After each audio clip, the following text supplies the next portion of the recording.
projeto da turma 1. E hoje a gente vai ver essa mochila aqui, ó, dos Backyardigans.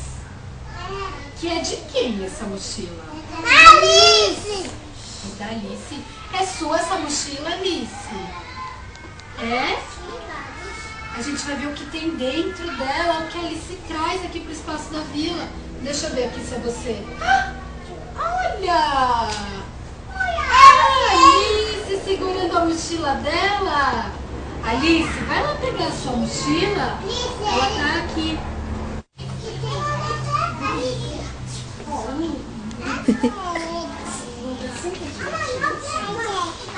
Ah, você trouxe a sua mochila. Traz aqui. A mesa pra lá. Opa, deixa eu te ajudar. Que menina forte. Mas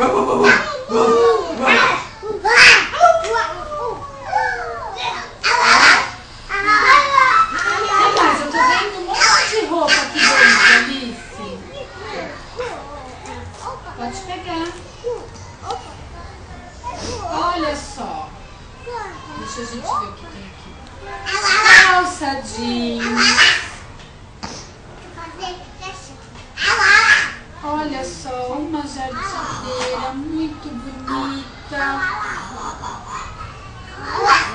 Olha, eu tô vendo roupa aqui.